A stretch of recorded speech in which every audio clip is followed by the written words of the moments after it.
All right, we are live. Inking CROM pages today, specifically John Molina's CROM and the Serpent's Lair. The pencils are in here. Let me get to them. Where are the pencils?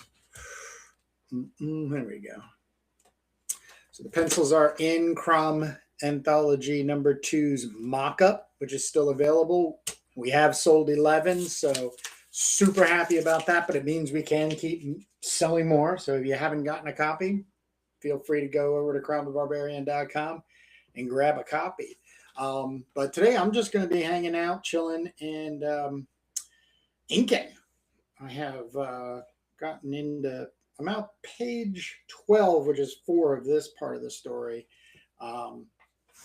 And we'll be working on it. Going to be cracking open a brand new Fudenosuke hard tip, which is my go-to.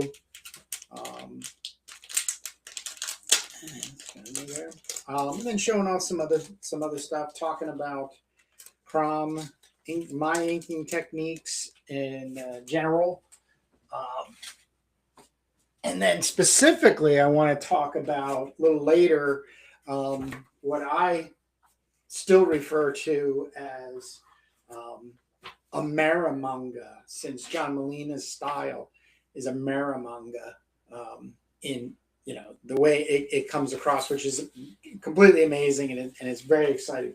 But I'm going to show off some of these, kind of like to get people to, because that is an actual term, just so everybody knows.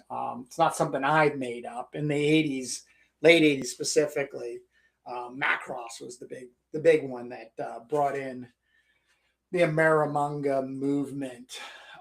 Just got to do one more thing here. Just make a little post to the Instagram and Facebook that I am live.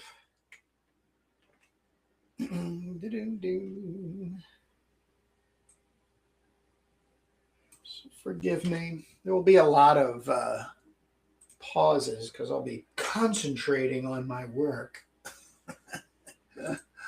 But if you come in while I'm working live, feel free to ask questions. You come back on the replay, still ask those questions.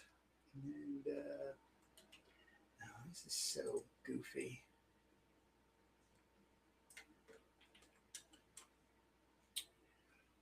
Well, there it goes again. All right. Leave that. And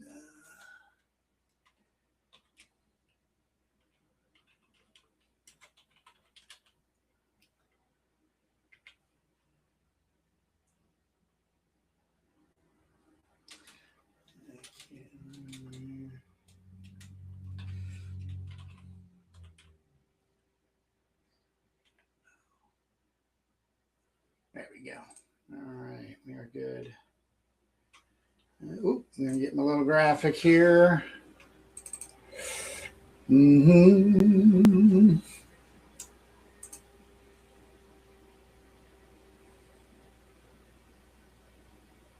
So I really do enjoy inking other people's work. I really do enjoy working on other people's pages. I was going to say something to the extent of like more than, but that's not true. When I work on somebody else's pages, there's obviously a specific task I want to acquire in completion. But on top of that, I want to really amplify what the pencil artist, and then even in this case, John wrote this.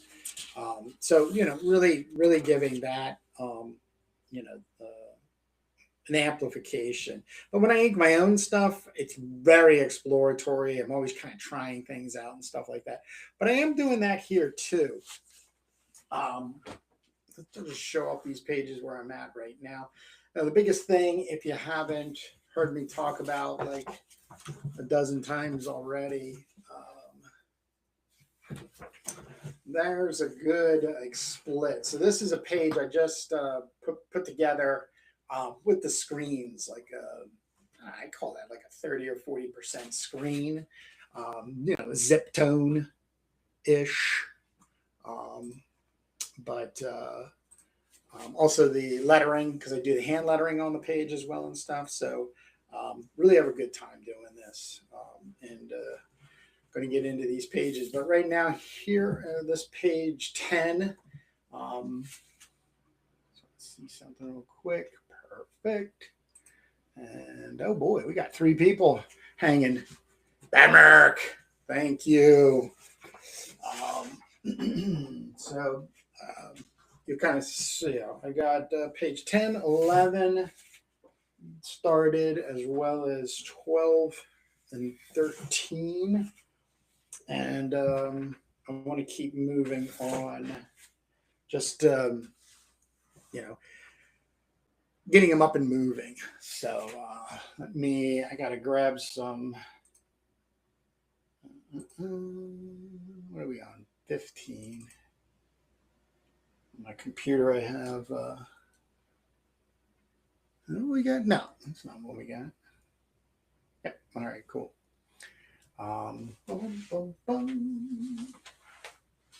Yeah, there we go. Let me. Yeah.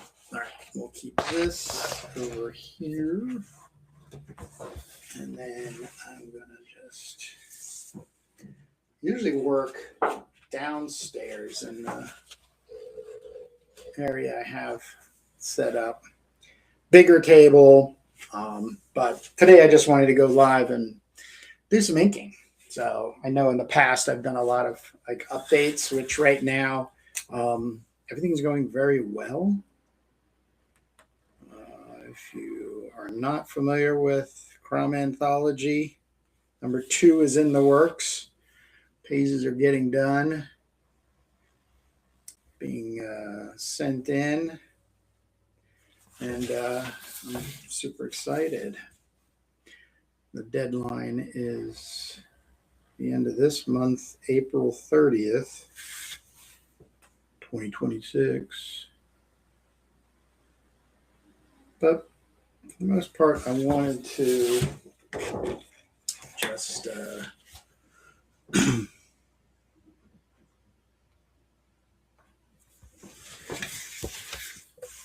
ink work.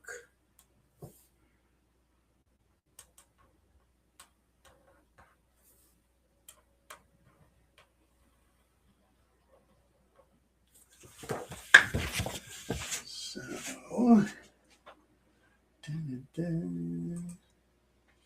this is a fun story, pretty classic in the way of like CROM is hired by a king to rescue his daughter from a serpent cult. Not the most original, right? We all know what movie we're talking about, which is a favorite of most of us.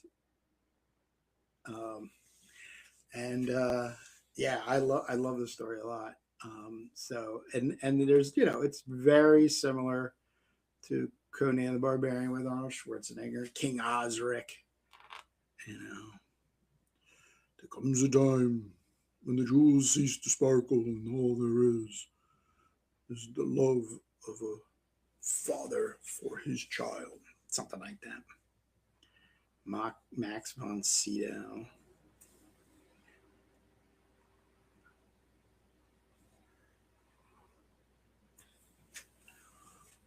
So the daughter, like Yasme, has run off to join this group of people. Well, I guess this king guy. You'll see him shortly. And then the big showdown fight. There's a transformation of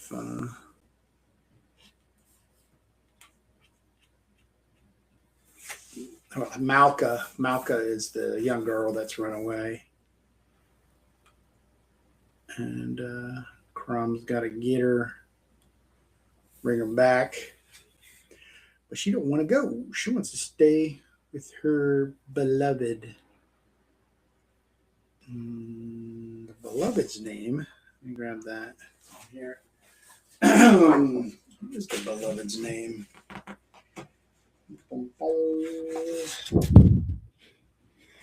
Oh, he's a wizard. That's right. He's a wizard.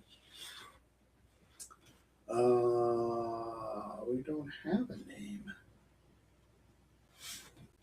Maybe it's in the script notes. Right now, I just have wizard. So Malka is fallen under the spell of a wizard. Good old sword and sorcery. I love that. I love it. No, I don't need a lot of complexity in my entertainment. Actually, the least amount of complexity, the most amount of escapism is what I'm always after.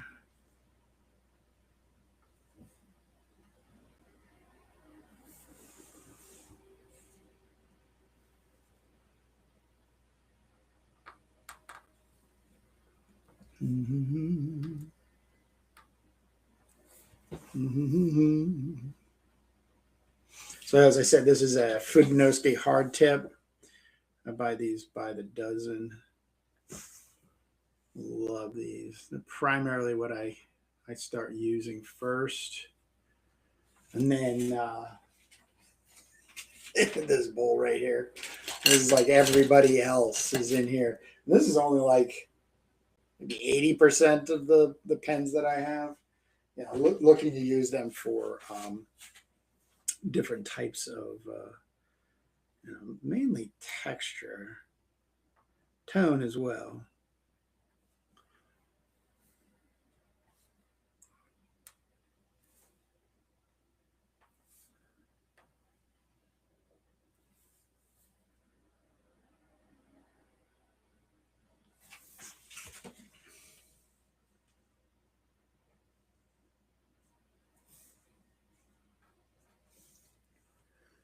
But John really did an amazing job on this. First time at it, comic story wise.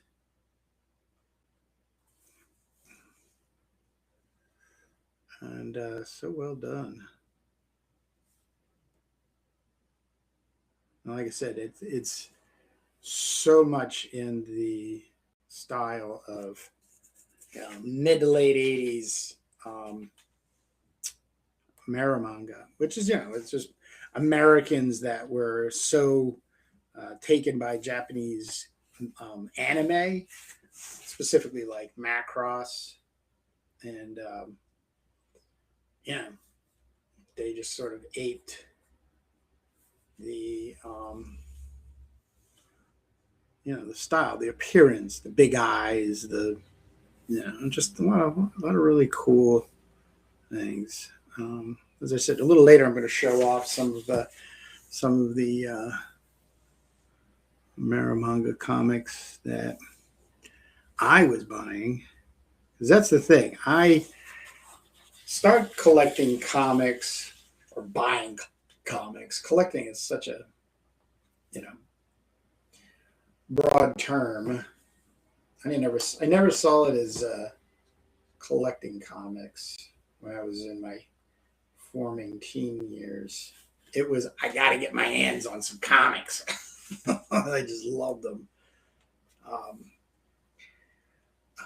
But as I've said in the past, I got into Savage Sword of Conan pretty early. Heavy Metal magazine. So I kind of got, pulled off the road of American mainstream. But, the thing is I never really got into the whole concept of superhero. Like, superheroes never turned me on. Conan the Barbarian, the movie, Arnold Schwarzenegger, the character himself, very much got me going. I remember staying up Fridays and Saturday nights when I wasn't supposed to, with the television volume off and waiting for the Conan the Barbarian trailer to come on. And that thing would come on at usually like 11:45 or close to midnight, you know. Then I think I even taped it on VHS. And, oh God! And of course, spent the entire time trying that when that movie was released, trying to see it, which 3 movie theaters. The old lady at the ticket counter, you know, would not let me in. I mean, even down to catching me, you know, buying a ticket for one movie and then try to go, oh, I didn't know it was this one, you know. I thought it was supposed to be in the other one. Like, well, you gotta go watch, what was it? The Apple Dumpling Gang. Something like that. So I actually did not see Conan the Barbarian until it came out on VHS, which back then was probably almost a year I had to wait. But man, when it did, whew, life was good. What's good in life, Conan? Crush your enemies, keep them driven before you. The elimination of the women.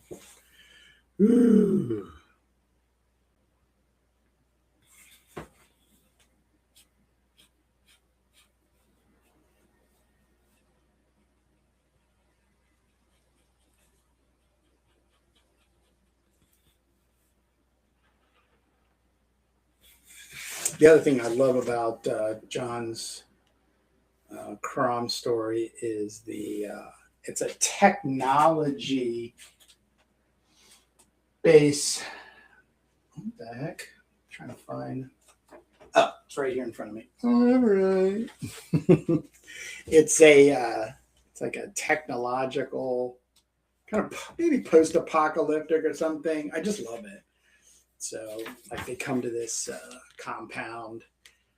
You know, I got the doors here, car burned out, you know, commando kind of people, you know, it's just very well thought out and executed for like a version of CROM, which is exactly what CROM Anthology Project is all about.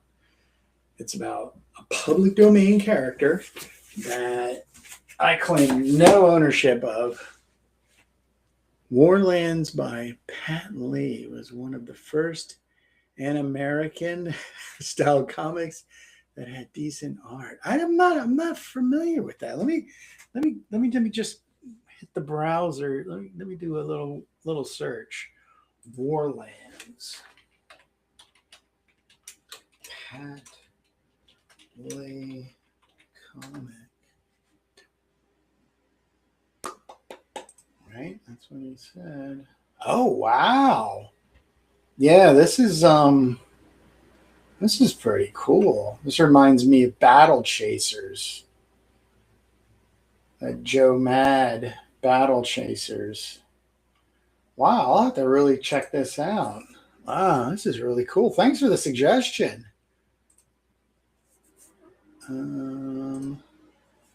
Trent, thank you.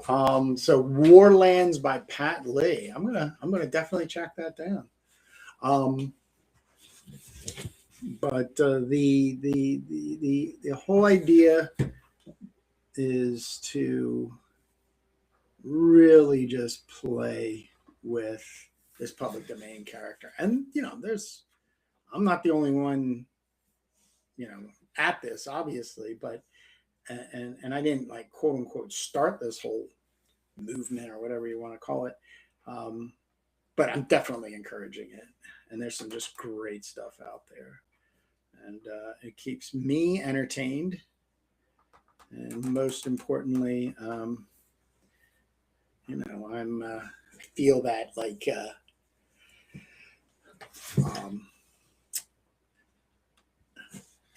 that escapism you know. And a silly little comic book.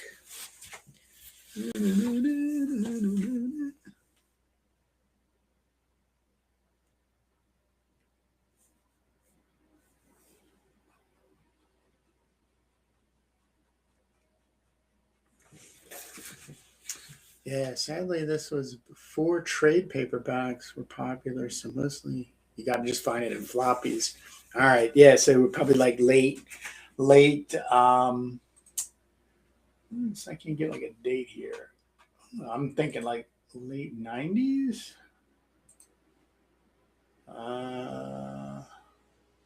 Yeah, began in 1999, 12 issue run.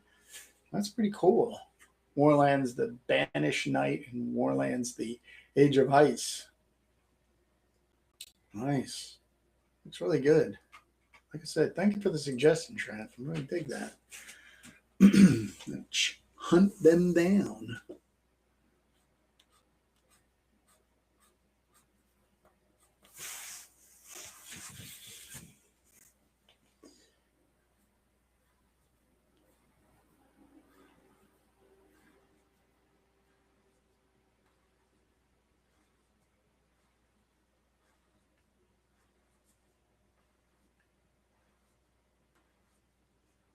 The thing about these Fudenosuke hard tips is the action, as they say, like is just absolutely perfect.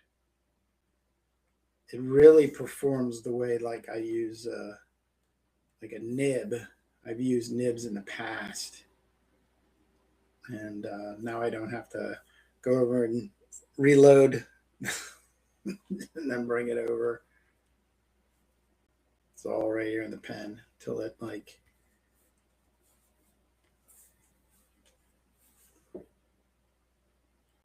starts drying out.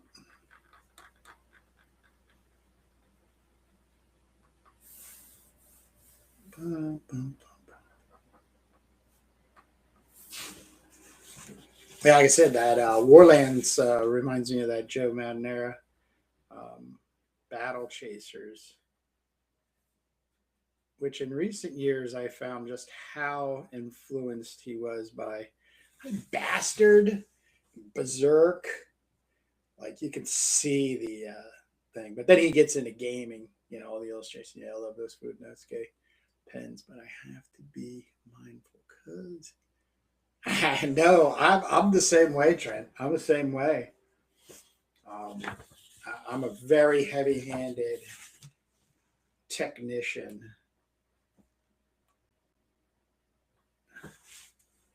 Now, if you're saying you've like busted the pen tip, that's really heavy-handed.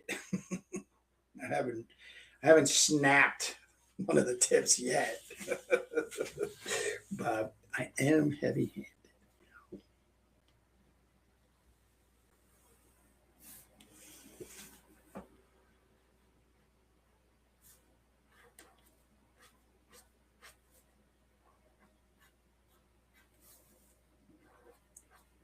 The other thing is, after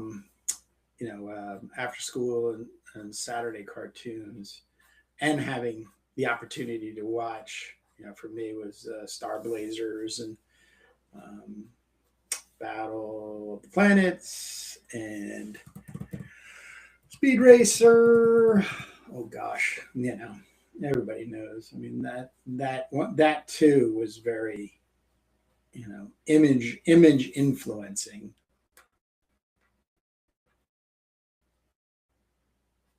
And that's probably more what influenced people in a Maramanga style,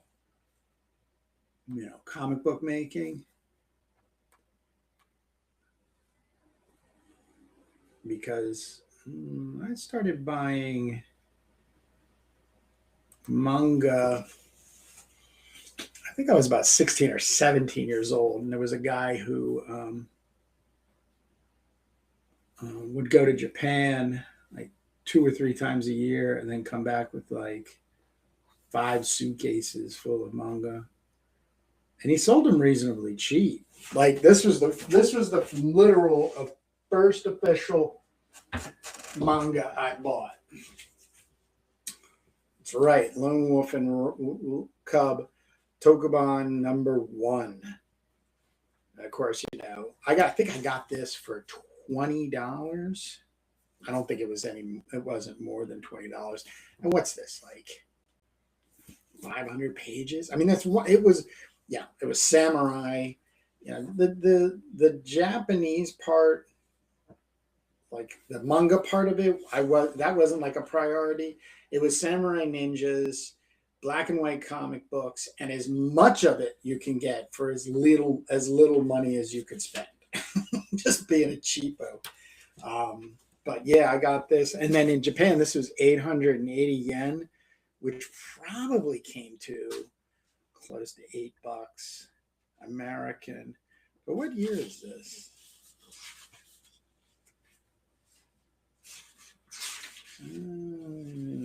Sheesh.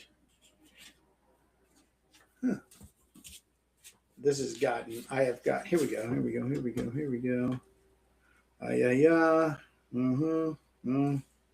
1982 this came out. I got a hold of this probably what was it? Like I said, 16, 17 years old, so it would have been like 85.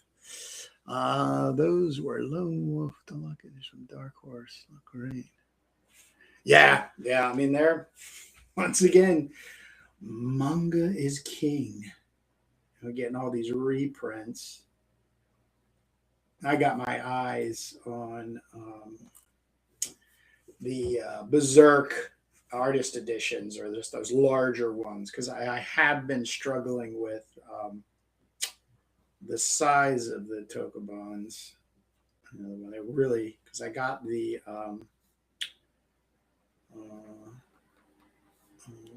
Dark Horse, I guess you'd call it like original.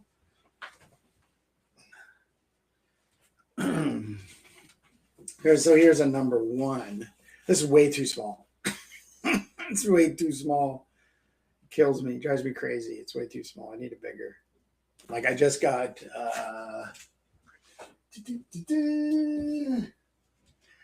this beast, Tarlna. And this is better. I think if I had like another inch around, what's this? 7. Oh, this is 8 1/4. It's almost 9 by 6. Yeah, think about, yeah. All right, that is a little bit bigger. But this is you know, just like that Lone Wolf and Cub one. This is good, but I would still love to have this like 8.5 by 11. So.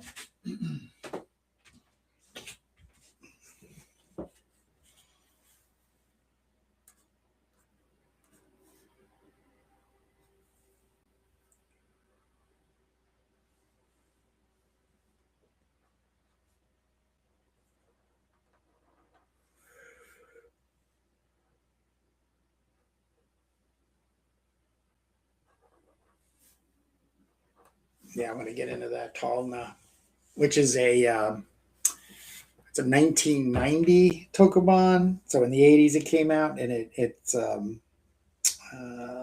Kakizaki is the artist writer, and he's totally channeling heavy metal's Tarna in a Japanese way. I wish we would get a reprint of the. Oh, man, Trent, I am with you 100%. The Akihiro Yamada, yes, that's a lot of money right now.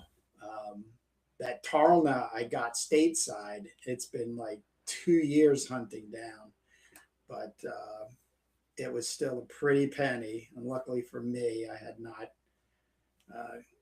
touched any of my allowance for the coming months, so I was cash flush with cash to get. But yeah, no, you're right. That is that and Amano's Aman Saga is the other one I want to get a hold of. Yeah, you're 120 million% on the dot. I'm with you, Trent. I'm with you.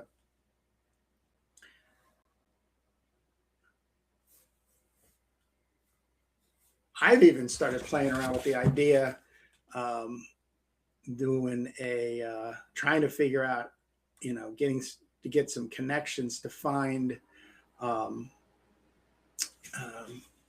a way to license some of these stories that aren't yet um, translated. I don't know if because that's the Path of Lady something or other, or Lady something or other volume from Record of Lotus War.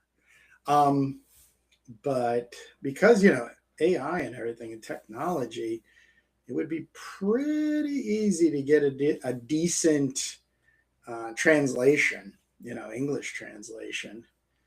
And I do have some Japanese language under my belt, so I'm not totally lost on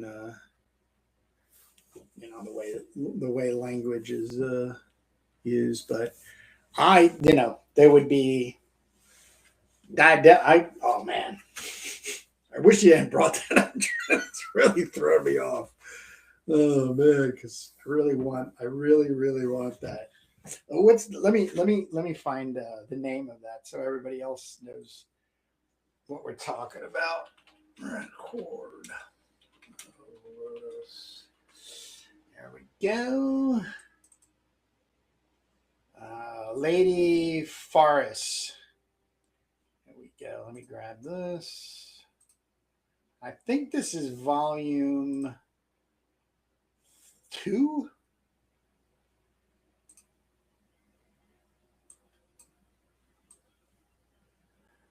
I'm just going to grab one.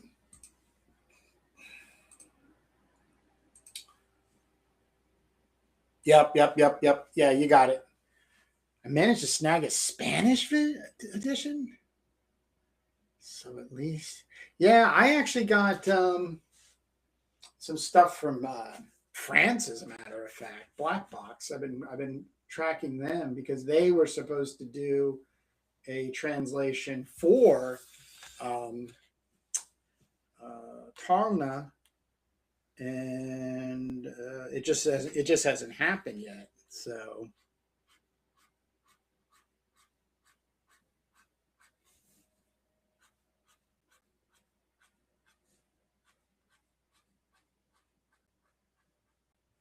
But yeah, the whole point is that inspiration is everywhere, even and it should very well be motivation too. I think that's the really motivating thing about picking up stuff in comics, being introduced and finding stuff. Yeah.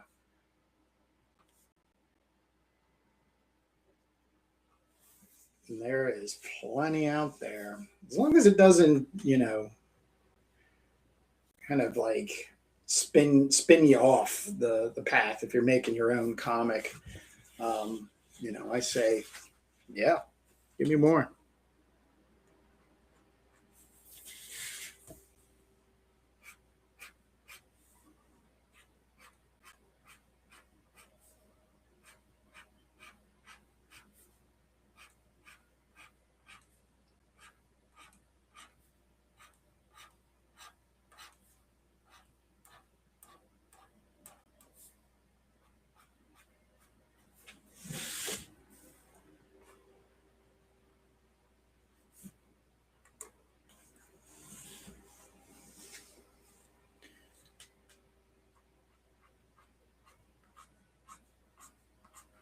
The internet does do us justice.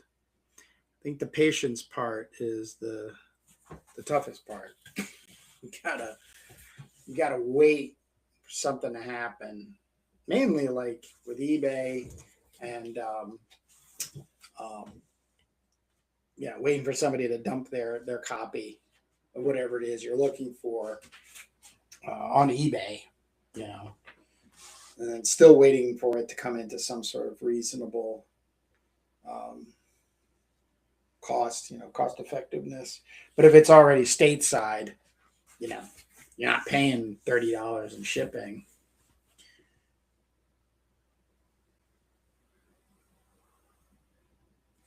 I've been tempted to join the Patreon for Japan Book Hunter, but I know that would go really, really financially bad for me because there's just, oh, God bless him, because nothing is cheap, but he does find it. He does locate it. I've asked him a couple times about stuff, and he's been, very knowledgeable about. Yeah, I've seen them occasionally here and there and stuff, but you gotta, be a part of the club. Which, once again, too, I totally understand. But thank God for Sean Japan Book Hunter.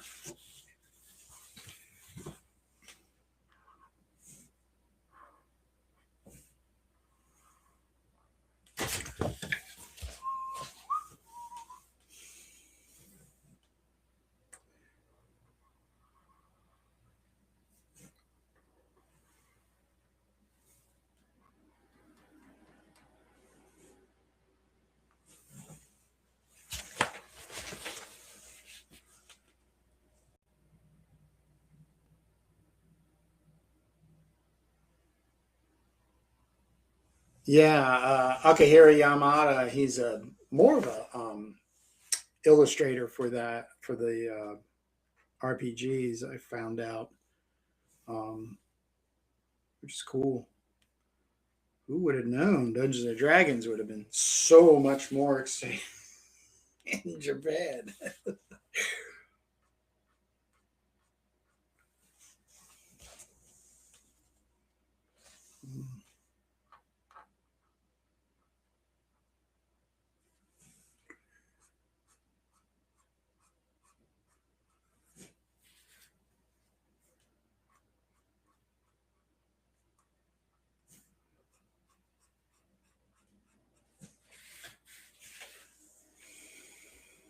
Oh, here it is. Here's the name of the wizard, Marsari. That's what. Okay, I wasn't crazy. There is a name for the wizard. You'll see in a second when I got him zipped in this gray. He's got a pretty cool sword too.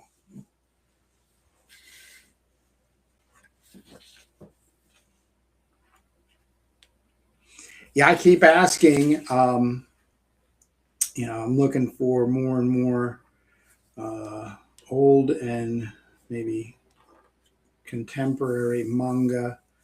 That's really decent in a sword and sorcery fashion.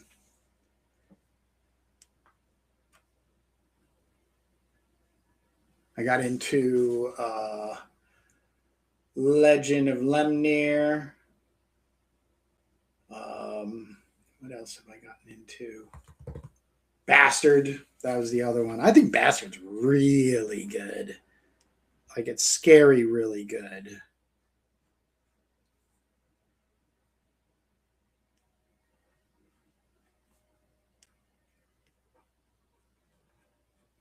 And that's sort of still going on. They got a little adult with their IP, which I think is really interesting. Of course, in Japan, you can kind of get away with it. Bastard is an all-time classic. Yep. Yeah, and I love that idea of never finishing it. I really do love that idea.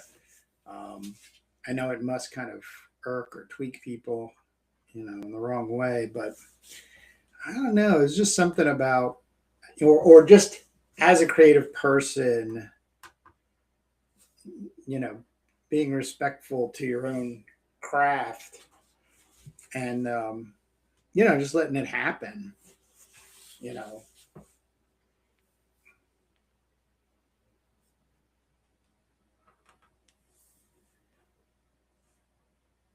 There's also those chances where you'll kind of get tired of drawing the same character, or this is where my challenge comes in, is that the storyline gets stalled into a stale area by your own,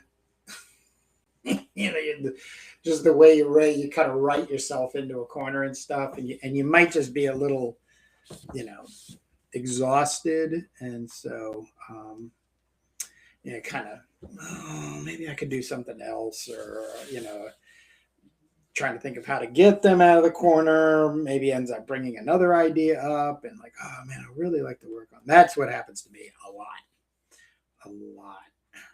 So I have been really, to the best of my abilities right now.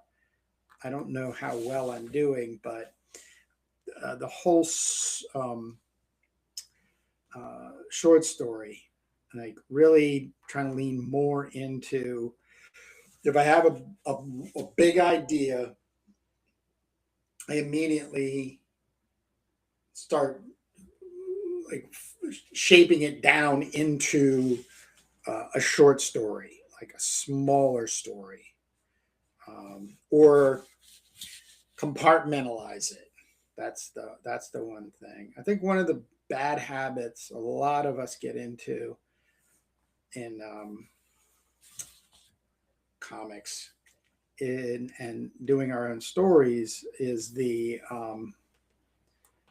like you want it to be an epic, right? You want it to be a huge thing, so you plan accordingly. But I just don't. I can't. Haven't really found myself staying all too enthusiastic about one story, one set of characters. That's completely, let's say, laid out and everything like that. CROM is probably the closest, because really I'm just going back and dumping my Conan fantasies on CROM. So you know what I mean? It's kind of easy in one way, but then the challenge does get into like, well, how can I be original?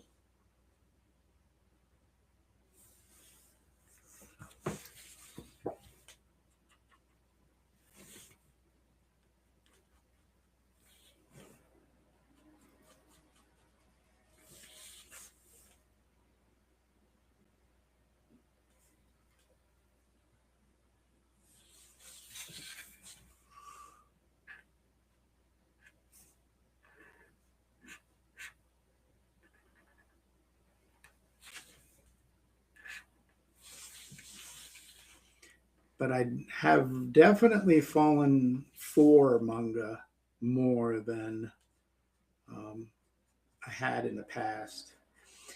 One of the other things, other than the obvious, is in black and white. How much do you write before you get to the art stage? Oh, good question.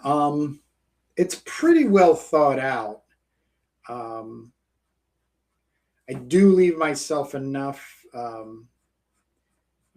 space in order to, at the end, use dialogue to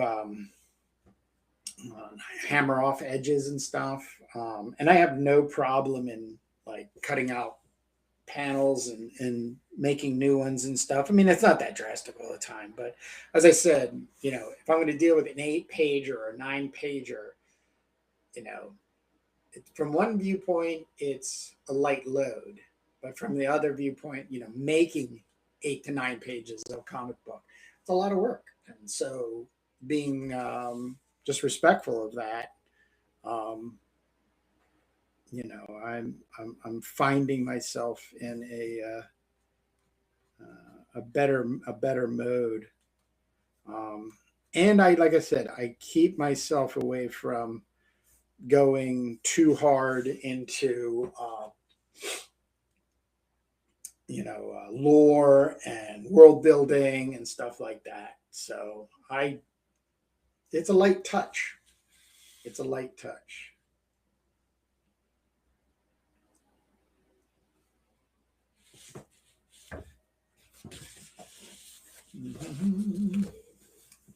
How about yourself, Trent?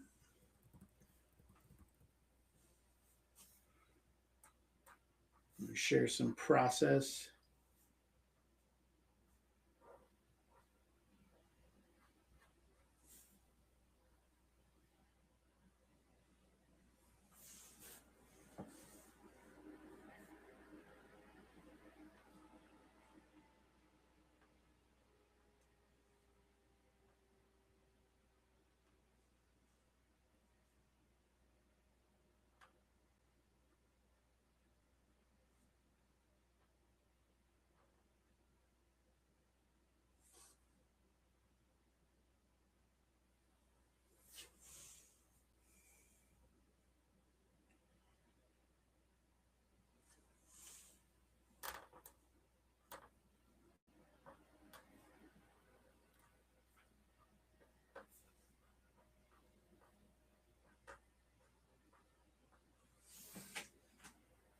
I need to write in general, experimenting with the comic, but it's all stream of conscious so far. No plan.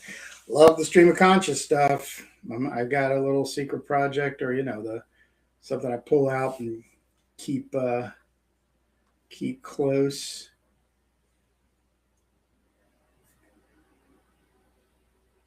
One of my favorite comics is Mobius's Airtight Garage.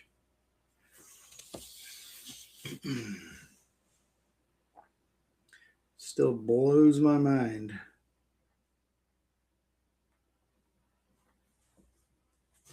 Blows me away.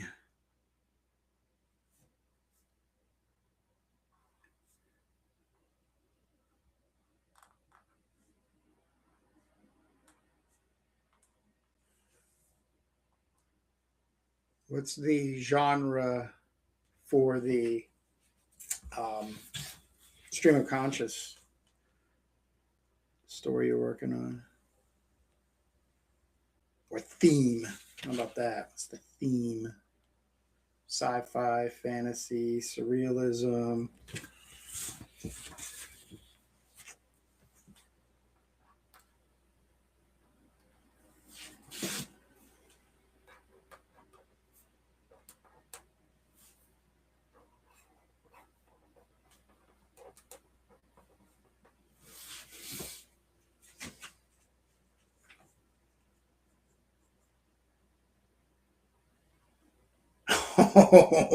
Oh, cool.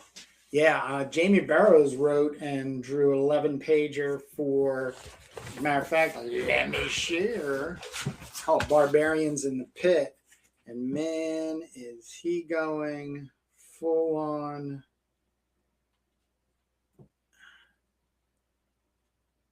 Is it? No, it must be back this way. Let's get closer to the front. Yep, here he goes. So this is Jamie Barrows' Barbarians in the Pit. So it's CROM, and then there's all these other barbarians that are brought in by this wizard into an arena, like a wrestling area. And you can see they're going for it. So it's one of those best man wins, gets to leave the place. So, and I'll be inking this one, and I'm going right into this one next, right when I finish John Molina's Serpent's Lair. I can't wait to get into this. Riding dragons and gosh, but yeah, the wrestling thing is a must. The arena. Lost my space here. I didn't go that far out, did I? There we go. Well,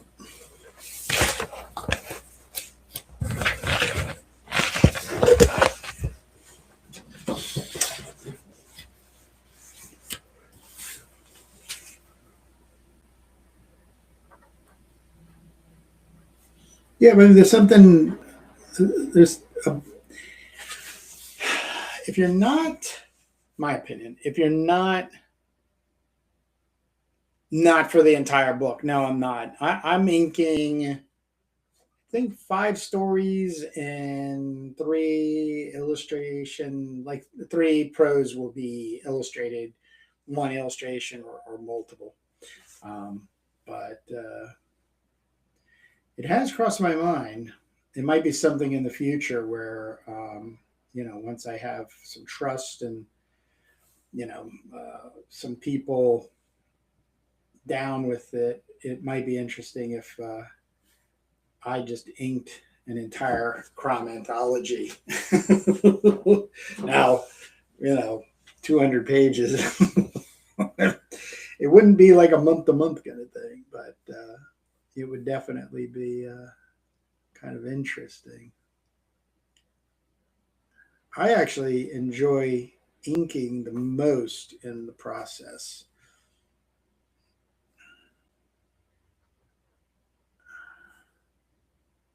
I really do. I really enjoy it.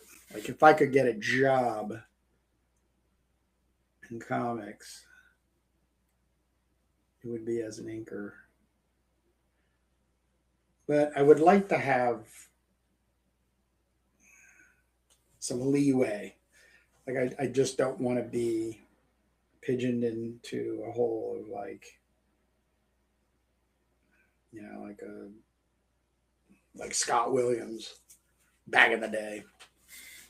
But that is business, so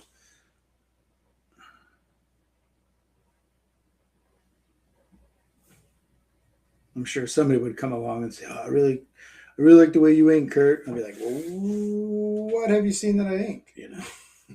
No, the John Molina CROM story. Oh yeah, yeah. Can you do the same thing for my story? Yeah, I'd love to. That would be an ultimate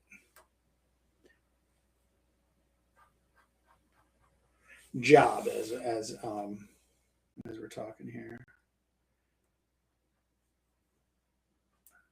But it's happening right now. I am inking somebody else's work and having a great time.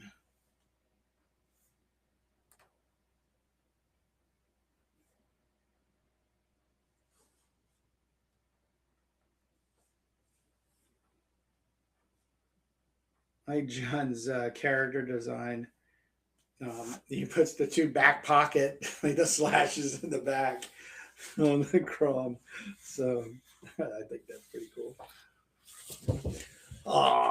Same inking is what kept me interested in comic art. Black and white, yeah, pen and ink is my jam all the way. Nice.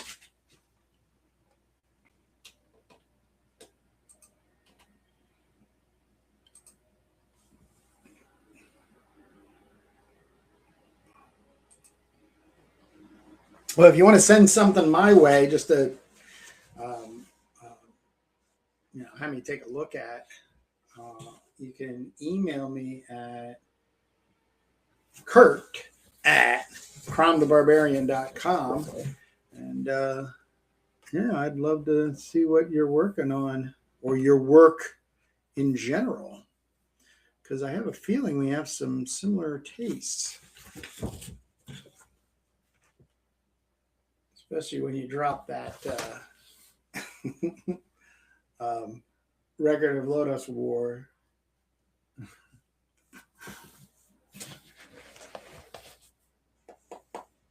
It's not quite ideal when you need referencing this station I have up in my studio. But it's where I do the live streaming. So, but I'm getting done. I'm getting things accomplished here. Here's Marsari coming into view. I'll screened in.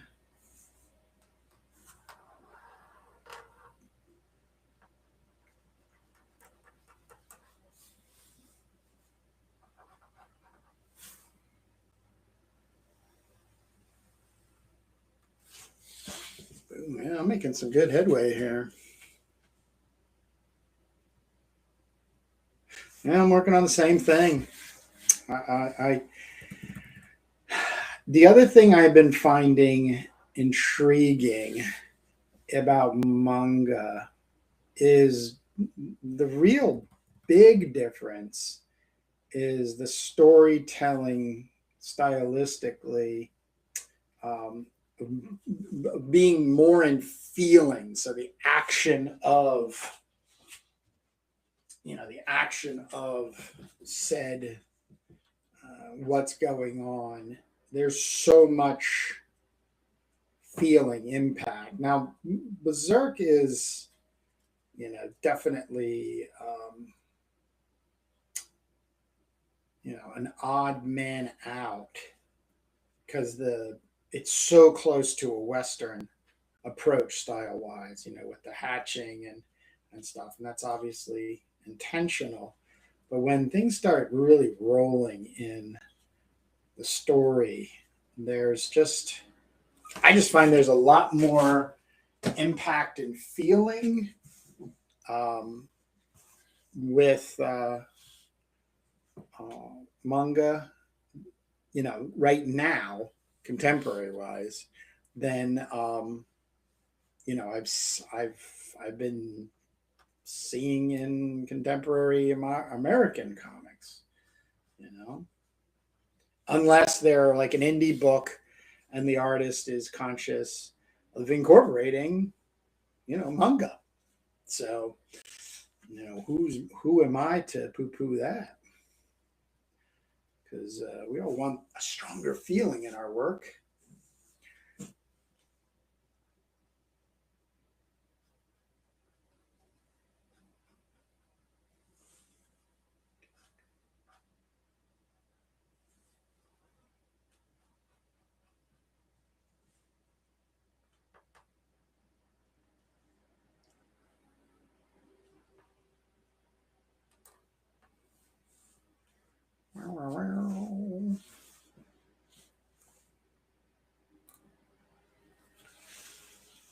Now we get a clue.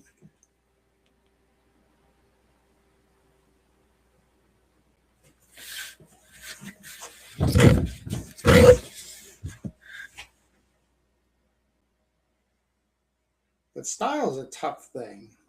It's a dangerous thing because really, at the end of the day, your style is just you, and you is everything that you're coming to your pages with.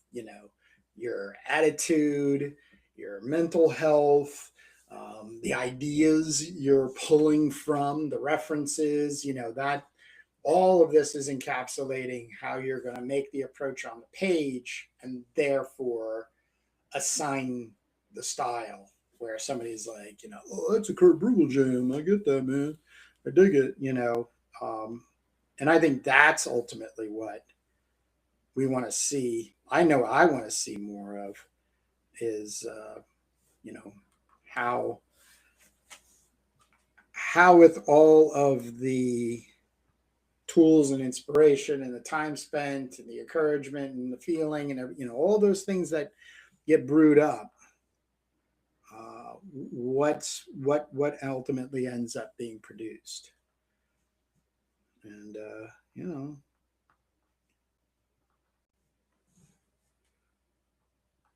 I pretty much that's pretty much the game. That's what we're all after. It's one thing to be recognized, but I think it's another thing to have something that clearly makes, the message. The message is clear. In an emotionally charged,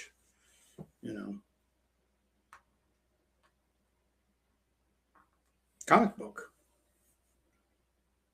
It's no easy feat.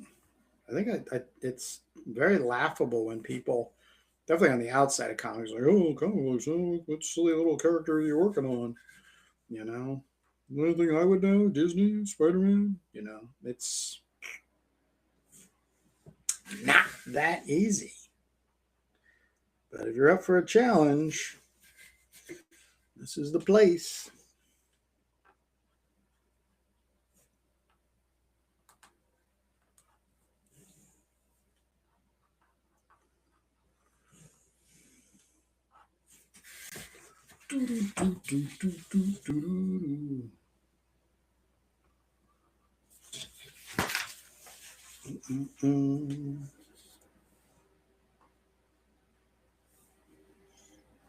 John also does these very 80s anime hairdos.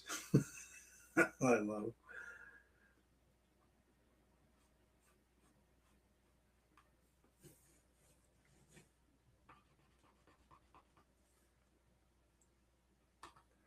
Very well done, John, on the 80s hairdos. Kind of makes me wonder if you had one of these 80s style hairdos. They used to refer to as the flock of seagulls. One element I see in manga, some Western books, is how to not fill the page or panel. The intentional empty space is what I find interesting right now. Now you're getting into Miles Davis territory. You know, the the silence as a sound. So the pause, when Miles Davis was chasing in his own compositions is yeah. What can you achieve with less, and even the gap of emptiness? Yeah, very very interesting. Like you'll see sometimes people use just like a black panel, like a light being turned out or being punched out, and it's that black panel. But how big should that black panel be? Where should it be on the page? That's what we're all trying to figure out here. But when it happens, man, it's magic.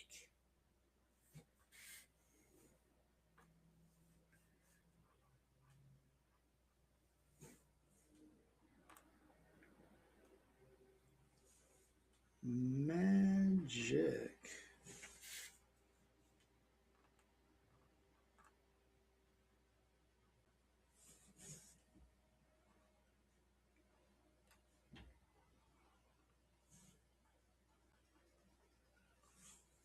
Do.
Damn.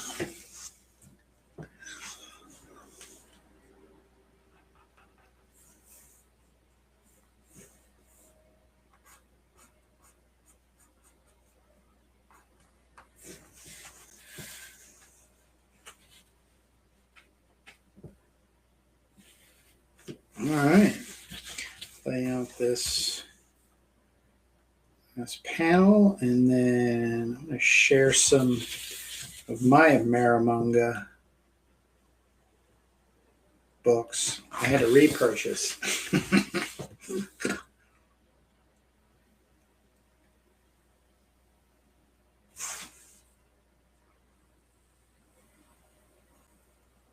Bam.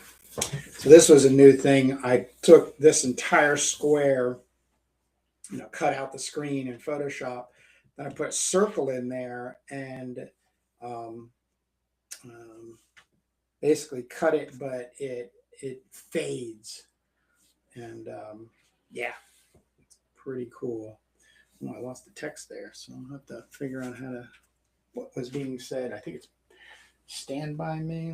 I want to double check here. Bum, bum. This is 14. Yeah. It is right there.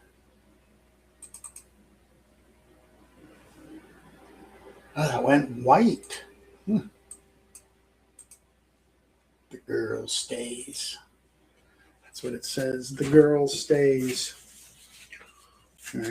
I'm not worried about it. I can't see. All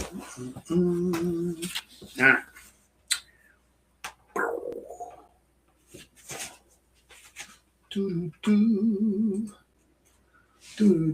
Printing the screen turns on a page is an interesting approach. Is there any complications that come with it? Yes.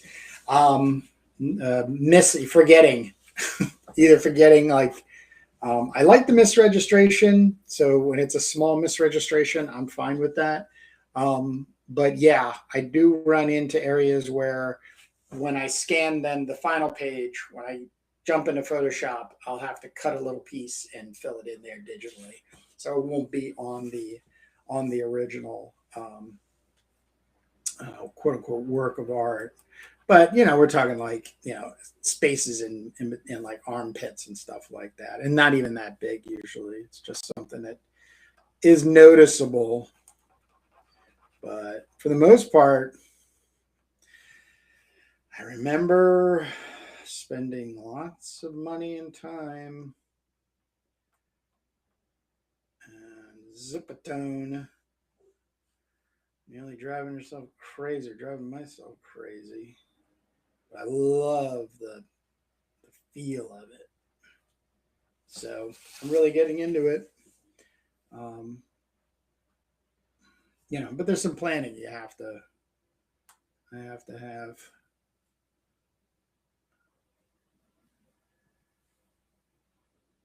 All as much thought out as possible. And this is the first time I've done this is on John's CROM story, because when it was coming down to the wire, and we were talking about the inking, and he was questioning his time and whether he would do a good job. I just was like, what? I got this idea. I have my own zip ton, so it wouldn't be all that much involvement. I'm not going to be.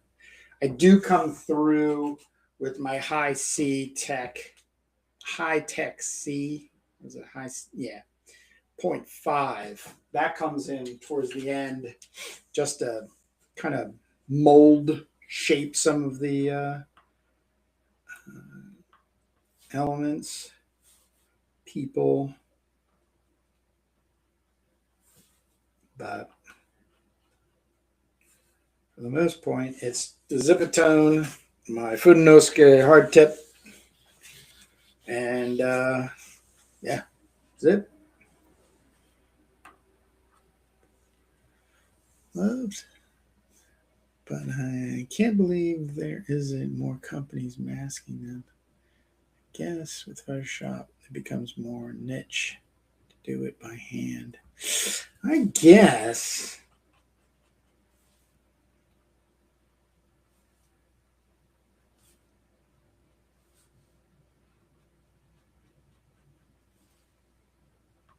maybe people are more impressed with the amount of self-torture the artist is putting themselves through to cut all that. I don't know. I'm just getting old, and I'm trying to find easier ways.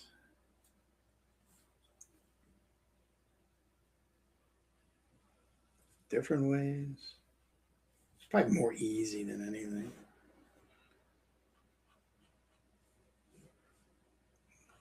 Cutting corners.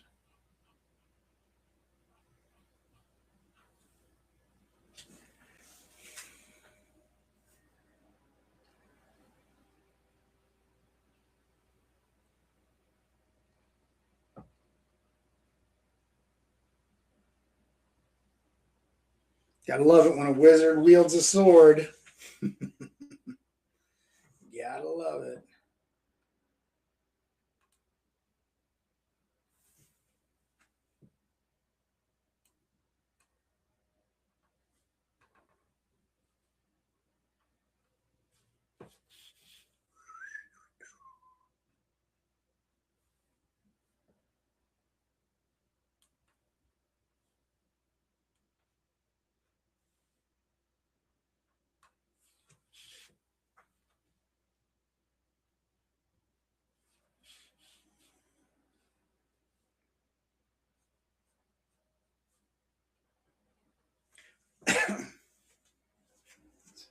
Drink.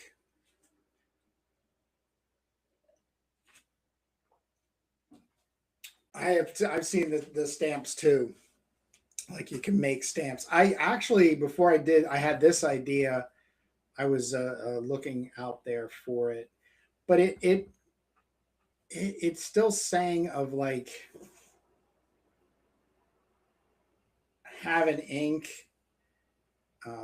making ink pads. You know them not drying out, storage of them.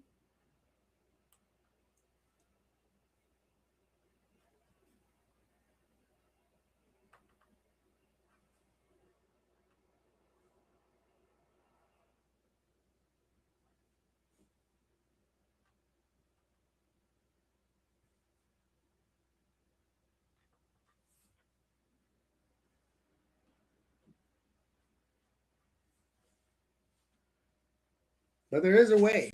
That's the amazing thing nowadays is there's a way of getting what you want done. Just takes a little investment of time and some messing around, exploration.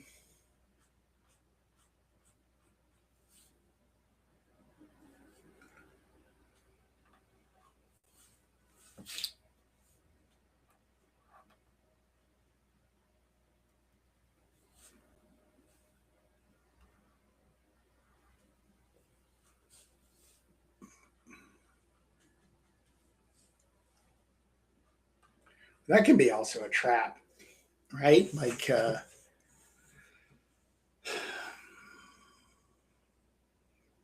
technique being applied to another approach to see what the reaction is, and it not working, not hitting, engaging the way we would like it to.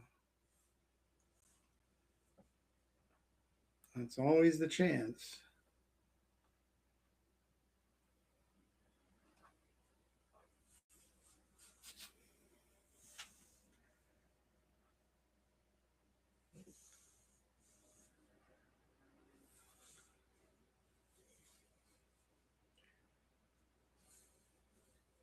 Ba-da-ba.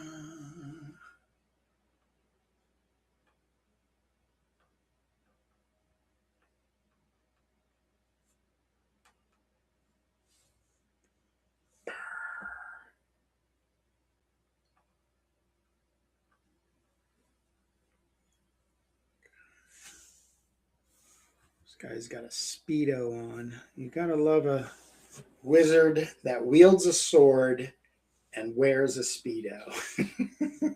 That's funny, huh? Oh, fantasy art. How fickle we are.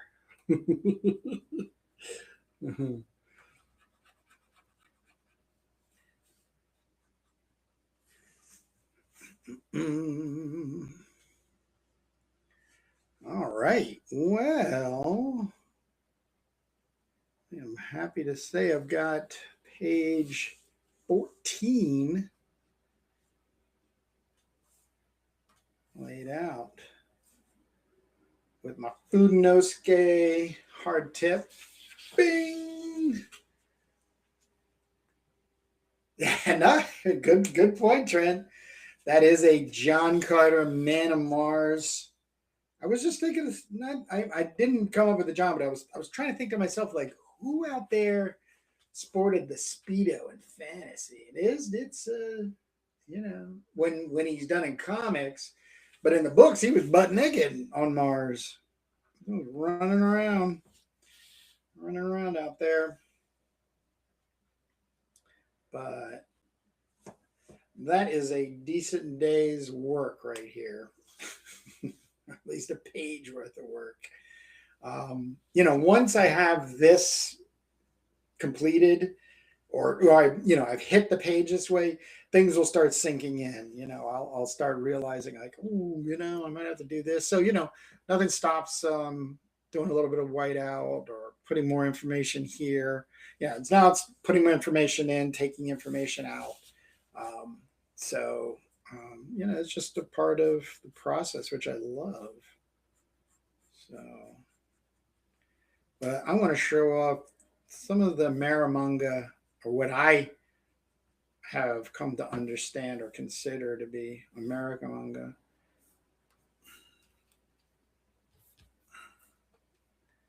This is the Mobius secret here, to make things look alive than just flat little specks. Okay, all right, enough's enough. Ooh, I also want to say this. I have completed 250 pages of comic book art, because this 13 by 19 Hammermill 80-pound stock white paper I bought in May of 2023 is empty. So I had to buy a new one, but I thought it'd be cool to share the empty package. As a matter of fact, the last pages were printed off were for John Molina's Serpent's Lair. So it's kind of exciting. You hear that old adage of, oh, you have to have 1,000 bad pages in order to start, being good at comics. You hear that a lot, which, okay, whatever and everything. But my thing is just like, wow, like 1,000 pages, like that's an amazing feat. So I'm 250 pages into my first 1,000 pages. So pretty darn excited. Wanted to share that. But let me share the 4 comics that are definitely, what spawns on the Amerimanga. Now, if you don't know Ninja, this is one of the first comics I did buy in a comic book store. If not the first, the other first would have been, I'm going to check the date on this. This is issue 3, Indisha 86. I think, yeah, 86. Yeah. So I was buying comics, but we didn't hit the comic book stores, I think, until 86 or 85. I can't remember. This might be even a second printing. Oh, anyways. But these were 2 of those comics that I was always searching for. I was a big ninja nut, so like ninjas. Now, when I got this, I was like a little confused. I'm like, why is everybody being silly? And yeah, but this is manga done by an American, Ben Dunn, who's like one of the best. So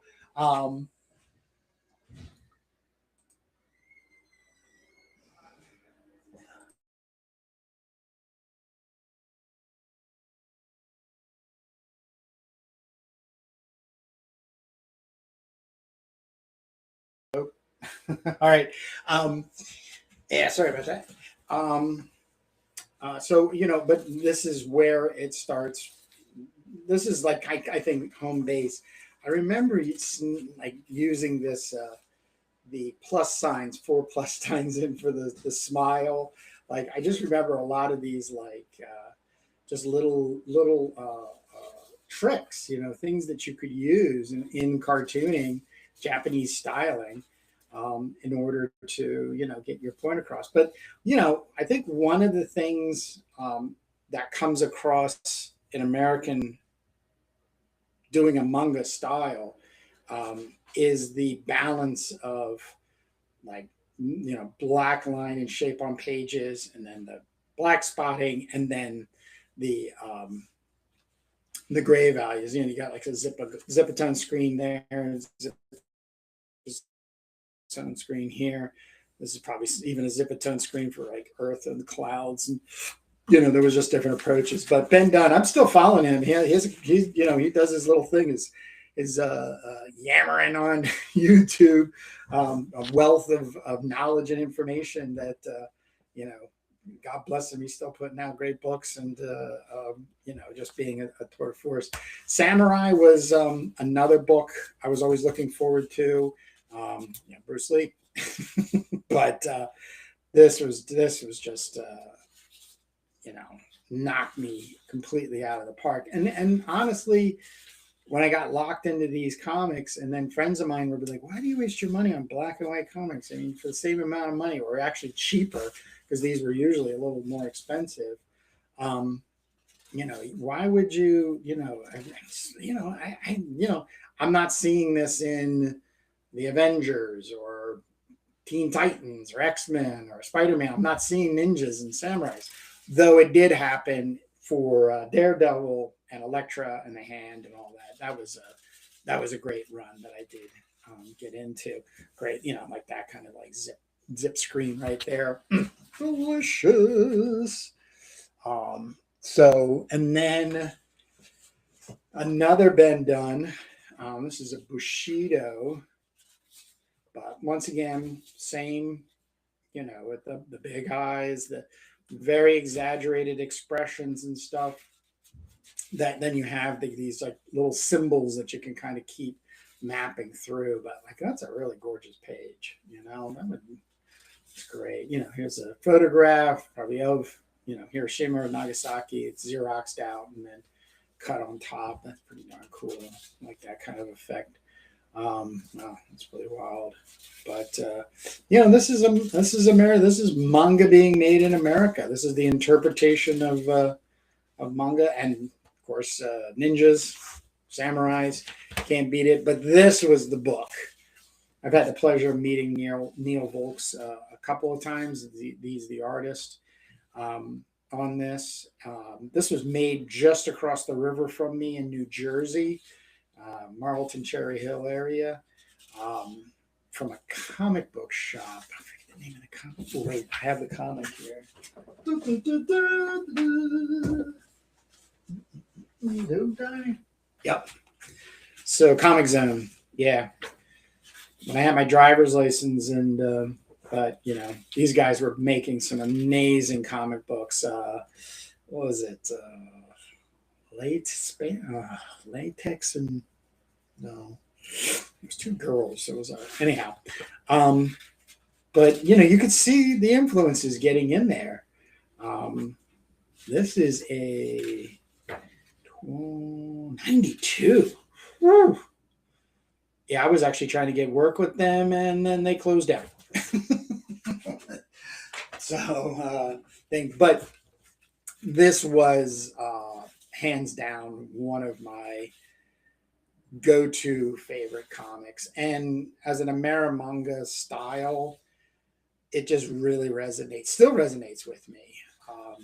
Just so well laid out. The spotting of blacks. I mean, then using some screens in there, the hatching, just great. And a really, I have to say, a really wild character. He's got this orb living in him, and like, it's just, ninjas. Looks like Bruce Lee. We've got the black. Just fantastic stuff.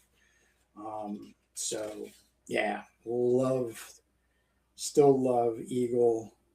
Trying to get them all back and everything. But Matt Wagner, he was another one. They just really take them on for themselves. Reggie Bears, he's another one. Shuriken, yeah, Shuriken. I thought I had a Shuriken and I was looking for it, and I didn't see anything. Ah, Sardonicus, that's great news. I'm glad that you got your copy of the mock-up CROM Anthology #2. Thank you for the support. That's awesome.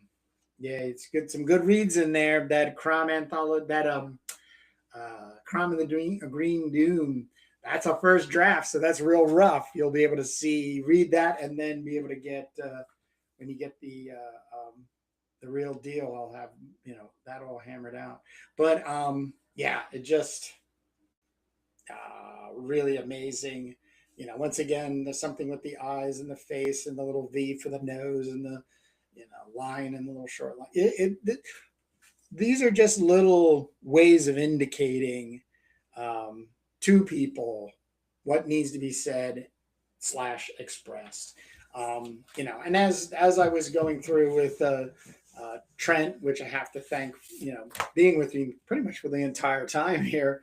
I'm going to be doing this. This is the first episode called Inking CROM Pages. I'm just going to come on. I was hoping to get on like at 10 o'clock and kind of spend more time to run into the next, but that just didn't happen.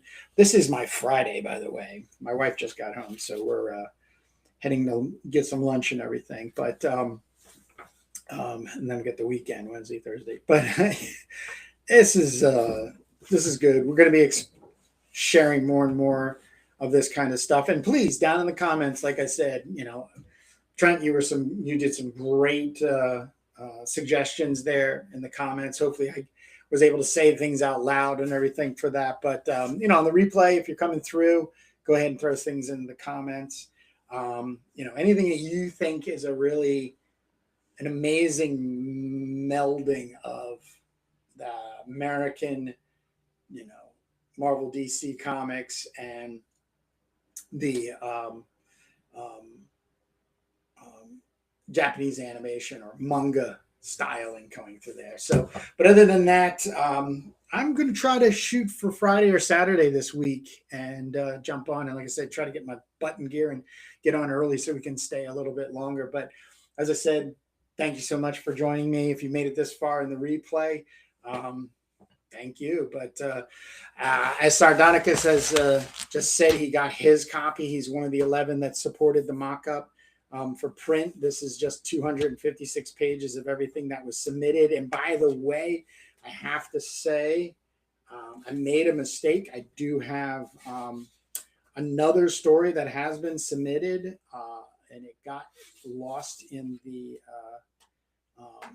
files as I was getting the PDFs. This is Richard Garcia, CROM story, and it's one of the ones written by Steven Sonnenfeld. So this is the Child Killer. So he used one of the free comic scripts that are still available on cromthebarbarian.com. But if you don't know by now, everything and anything related to CROM is on cromthebarbarian.com. These are still available. They are going to be available until the real deal is out there. And of course, once they're not, then that's it. And at this point, there are, for anthology #1, there was only 13 copies. I had 2. I think I have 3 copies. So that would make 14, 11 plus 3. So 14 so far that would be in the wild. And who knows, 10 years from now, these things could be worth quite a lot of money, but it gives you a really decent in the just the sketches and the thinkings of Ken Landgraf, some writings, the first draft of my Green Doom, CROM and the Green Doom and Yarnagos. Yeah, just some really, I love just getting all this kind of fun stuff in here and everything. So, but other than that, thanks everybody. Like I said, I'll see you soon again. And if you're working on CROM, that's awesome. If you're working on comics, that's awesome. And if you want to share, Kurt at cromthebarbarian.com is my email. So love to hear from you. Instagram is Kurt Brugel. So if you want to come over there and chat and everything. But I want to thank everybody for stopping by, Sardonicus and Trent. So let me let you guys go and me get some lunch. Take care, everybody. Bye-bye.